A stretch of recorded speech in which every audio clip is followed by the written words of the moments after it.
Ya, Bismillahirrahmanirrahim. Assalamualaikum warahmatullahi wabarakatuh. Jumpa lagi dengan Kak Irfan di sini dari NATC Naila Azhar Tutorial Club.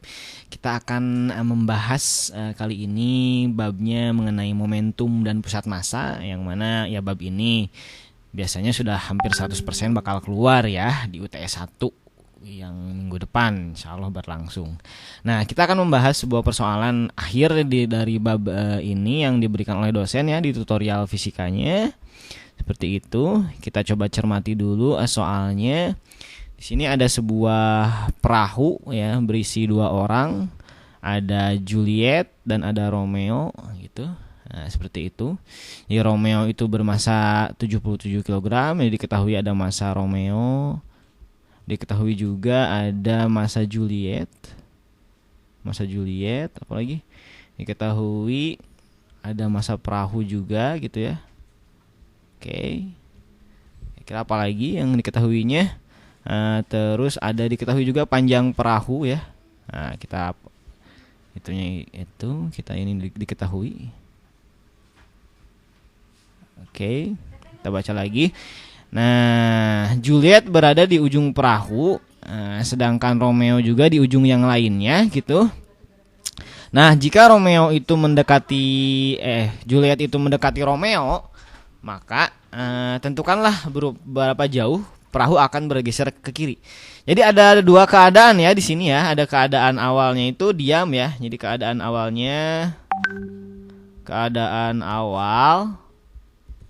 itu diam. Nah, keadaan awalnya diam dan keadaan akhirnya bergerak gitu. Nah, kita bisa mempergunakan di sini namanya kekekalan momentum ya. Nah, gitu. Nah, gimana bunyi kekekalan momentum adalah penjumlahan keadaan semua momentum di awal gitu ya. Di awal itu bakal sama dengan penjumlahan keadaan momentum di akhir ya. Ini hukum kekekalan momentum ya. Oke. Jadi momentum itu kekal. Dengan catatan tidak ada gaya di luar yang mengganggu. Nah, di sini nggak ada yang mengganggu. Nah, karena ini yang bergeraknya adalah internalnya. Jadi sini yang bergerak internalnya. Gitu ya. Jadi nggak ada sistem luar yang mengganggu sehingga kekekalan momentum ini berlaku. Nah, berarti pada saat awal itu tadi diketahui keadaan awal itu diam ya. Nah, jadi kalau gitu apa kesimpulannya? Jadi penjumlahan momentum awalnya itu ya semuanya diam. Jadi ini adalah 0. Nah, gitu ya. 0. Nah, berarti kalau gitu perubahan momentum di sini pun pasti bakal 0 juga. Nah, kita balik lagi ke definisi momentum itu sendiri, bahwa mungkin masih ingat definisi awal dari penjumlahan momentum ya, gitu ya. Jadi kita ambil contoh. Kalau gitu, momentum itu adalah penjumlahan massa, nah, gitu ya. Massa dikali dengan kecepatan pusat massa atau pusat massa. Masih ingat gitu ya. Ini merupakan definisi momentum. Nah, berarti kalau gitu artinya apa? Artinya apa? Kecepatan pusat massa di awal itu bakal sama dengan kecepatan pusat massa di akhir. Nah, seperti itu. Paham sampai sini? Oke, jadi diulangi lagi ya. Karena perubahan momentumnya 0, semuanya di sini 0, harus 0 karena sistem kekekalan momentum berlaku. Nah, maka di sini artinya bahwa tidak ada sebuah perubahan kecepatan pusat massa. Ini definisi yang harus dihafal, konsepnya ini adalah. Jadi penjumlahan momentum itu adalah penjumlahan massa dikali dengan pusat massanya total ya, seperti itu. Artinya apa? Kalau pusat massa awal dan pusat massa akhir itu sama, berarti dia itu adalah diam. Jadi kecepatan pusat massa awal dan kecepatan pusat massa akhir itu sama, maka dia itu diam. Apanya yang diam? Maka pusat massanya diam. Nah, gitu ya. Artinya apa? Kalau pusatnya massanya diam, kalau pusat massanya diam berarti pusat massa awal itu bakal sama dengan pusat massa akhir. Ya. Nah, ini kesimpulannya. Intinya ini, ke depannya adalah proses matematika. Coba diulangi lagi ya. Karena total momentum itu 0, maka perubahan total momentum akhir pun 0.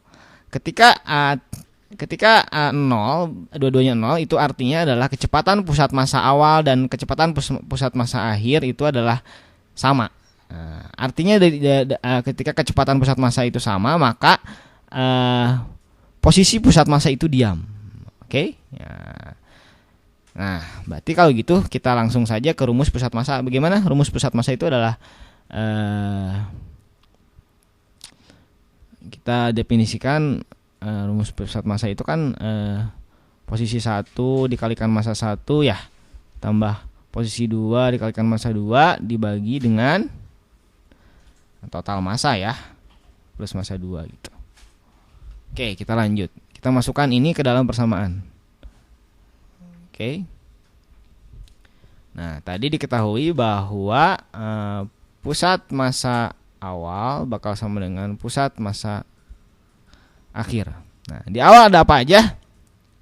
Di awal itu ada ya jelas posisi Juliet dikali massa Juliet ditambah posisi Romeo dikali massa Romeo ditambah posisi perahu dikali massa perahu bagi massa Juliet tambah massa Romeo tambah massa perahu sama dengan ini juga bakal sama dengan posisi akhirnya.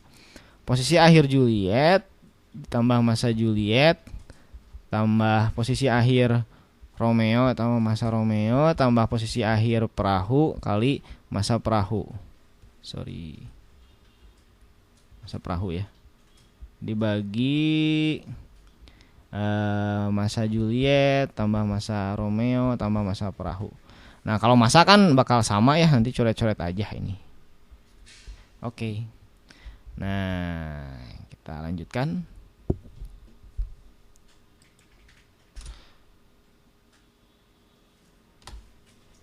Oke, lanjut. Jadi masih dalam pusat massanya sama.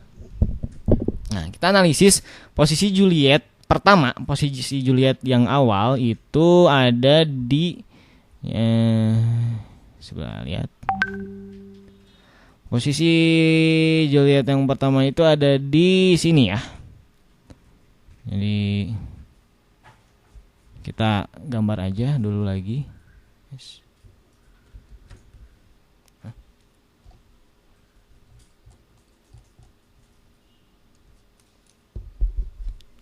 Jadi ada di sini ada X ya. Sini adalah X. X itu adalah posisi perahu ya, pusat massa perahu. Gitu. Ini adalah Juliet di sini. Ini adalah Romeo di sini. Oke. Maka dari sini berarti kalau posisi Juliet itu adalah ini ya. Ini dari sini ke sini adalah L. Adalah L gitu. Berarti kalau gitu posisi Juliet adalah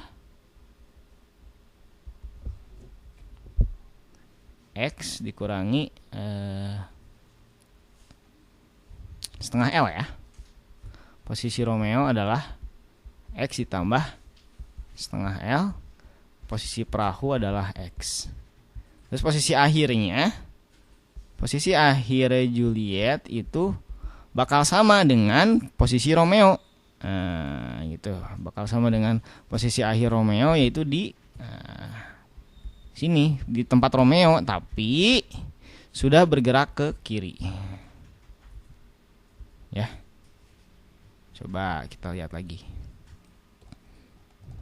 Nah, jadi kan Juliet berada di ujung perahu. Jika Juliet mendekati Romeo, jadi si Julietnya ini pindah ke tempat Romeo. Nah, tentukanlah berapa perahu akan bergeser ke kiri. Ya, bergeser ke kirinya sebesar x aksen ya, seperti itu. Jadi dia bergeser ke kiri. Jadi x-nya bergeser ke kiri sebesar x aksen, maka dikurangin ya, karena ke kiri ya x aksennya. Nah, berarti kalau gitu x perahunya juga bergeser dari tadinya x ya di sini, maka dikurangi x aksen karena bergeser ke kiri. Ya, relativitas kayak gitu. Oke, semua variabelnya sudah diketahui, maka kita lanjutkan lagi kepada persamaannya. Kita masukin ke persamaan ini. Ya. Persamaan yang panjang ini kita masukkan. Berarti x Juliet kita masukkan berapa tadi? X Juliet itu adalah lupa, x min x setengah L, x dikurang setengah L awalnya ya, dikali massa Juliet ditambah x plus setengah L dikali massa Romeo ditambah x dikali massa perahu bakal sama dengan, nah ini ruas kanannya, ruas kirinya kita sambil di sini aja. Sebelah mana ya? Ini ruas kanannya, ruas kirinya sini ya, agak bawahan aja. Posisi Juliet yang kedua itu berarti di x min setengah. Posisi yang Juliet yang kedua tuh plus ya, karena di Romeo ya. Plus setengah L min x aksen dikali massa Juliet ditambah sama massa Romeo juga satu posisi dengan Juliet ya, karena di akhirnya dia bersama gitu, aksen kali massa Romeo. Nah, posisi ditambah x min x aksen kali massa perahu. Nah, jadi ini adalah ruas kanannya ya, karena nggak cukup nih ruas kanan, ini ruas kirinya. Oke, siap kita mencoret-coret ya. Oke. Apa yang bisa kita coret di sini nih, bisa nih. Ini x dengan mj ya. Berarti kita bisa coret ini x. Ini juga ada x mj. Itu. Apalagi? Ini x dengan massa Romeo-nya. Dan ini bisa coret juga ya. Ini setengah L juga, ini setengah L, kita bisa coret.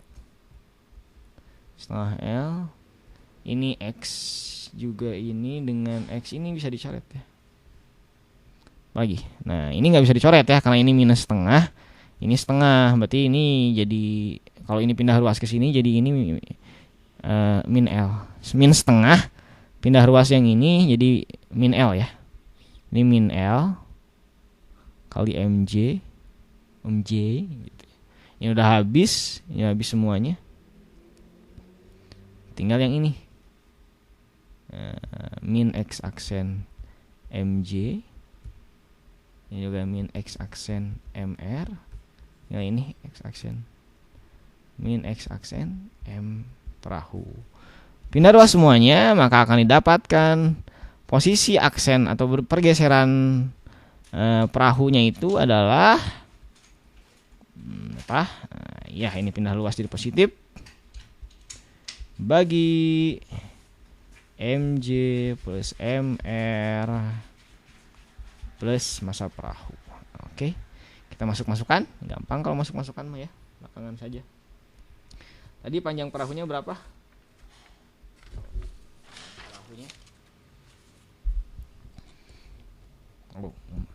Panjang perahunya itu 2,7 meter. 2,7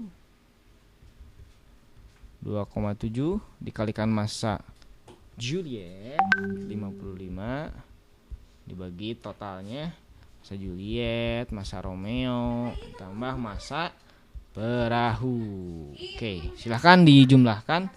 Itu kita dapat sekitar 0,77 meter ya. Dia bergeser ke kiri. 0,77 meter bergeser ke kiri. Oke, itulah pergeseran pusat massa. Bukan pusat massa ya, pergeseran perahu ya, karena pusat massa itu tetap. Jadi sekali lagi kesimpulannya apa yang bisa diambil di sini? Ya, karena momentum itu 0, maka kecepatannya pun bakal 0 ya, kecepatan pusat massanya 0. Ketika penjumlahan momentum suatu keadaan itu 0, maka kecepatan pusat massanya 0, dan akibat dari kecepatan pusat massa 0 itu adalah posisinya diam. 0, maka posisinya diam. Nah, dari posisinya diam kita mendapatkan itu semua. Posisi pusat massa awal itu bakal harus sama dengan posisi pusat massa akhir. Maka ada sebuah perubahan di internal. Perubahan internalnya itu adalah yang tadi, posisi dari perahunya. Oke? Demikian untuk penjelasan keterkaitan antara pusat massa dan momentum. Jumpa lagi dengan pembahasan tutorial berikutnya di NATC. Assalamualaikum warahmatullahi wabarakatuh.